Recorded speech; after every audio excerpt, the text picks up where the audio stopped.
त्यो सुदन गुरुङ मान्छेले होइन एज अ हामी नेपालको फाउन्डर भएर बसिरहेको मान्छे उहाँले हात हाल्नु पनि के थियो त त्यही अन्तरिम सरकार उहाँले जुन तरिकाको सरकार चाहेको त्यही सरकार बनाउनको लागि मात्र हात हाल्नु भएको हो त। सुदन गुरुङलाई होइन जुन आक्रोश जताए नि त्यो आक्रोश मैले आक्रोश जताएकै हो होइन। अनि सुदन गुरुङलाई के चाहेको छ भने हाम्रो आफ्नो रेपुटेसन खराब नहोस् भन्ने चाहेको छ। अनि उहाँले उहाँको फाइदाको लागि त्यो भिडियो पब्लिस गरिरहनु भएको छ होइन। अनि यतापट्टि मिडियाले आफ्नो कन्टेन्टको लागि त्यो भिडियो पब्लिस गरिरहनु। जति पनि मन्त्रीहरू हुनुहुन्छ नि यो मन्त्रीहरू तपाईँले सोचेको जस्तो मान्छेहरू मात्र आउनु भएको छ जस्तो लाग्छ।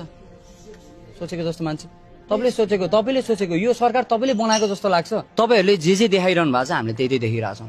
भित्र जुन मन्त्री बैठकको कुरादेखि लिएर यताउति जति पनि तपाईँहरूले डिसिजन गरिरहनु भएको छ त्यो कुराहरूको कुरा गरिरहेको छु मैले। जसरी हुन्छ त्यो ट्रान्सप्यारेन्सी हामीलाई चाहियो। त्यो ट्रान्सप्यारेन्सी कसरी चाहियो भन्दाखेरि जोसुकै राख्नुहोस्, मलाई राख्नुहोस् भने होइन, प्रवेशलाई राख्नुहोस् भने होइन, मिरजलाई राख्नुहोस् भने होइन, जोसुकै भेरिफाई गर्नुहोस्, जोसुकै राख्नुहोस्। तर त्यो मान्छे फेरि त्यो किनबेच भएर राख्नेवाला मान्छे होइन कि त्यो मान्छे हामीबाट नि भेरिफाई हुनु पर्यो। तिमीहरूसँग हामी हिसाब किताब गर्छौँ। तिमीहरूको लागि हिरो बनाउनुलाई त्यहाँ मन्त्रालयमा लगेर तिमीहरूलाई दादागिरी डन देखाउनलाई हामीले यो घाइते भएको होइन, बुझ्यौ नि।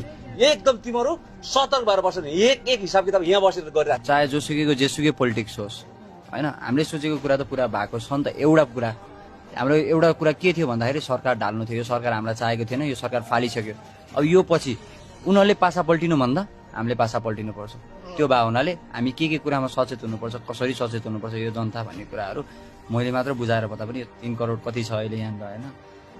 सबैजना सचेत हुनु पर्यो कि इच एन्ड एभ्री जनताको यो खोपडी चाहिँ होइन सुध्रिनु पर्यो कि।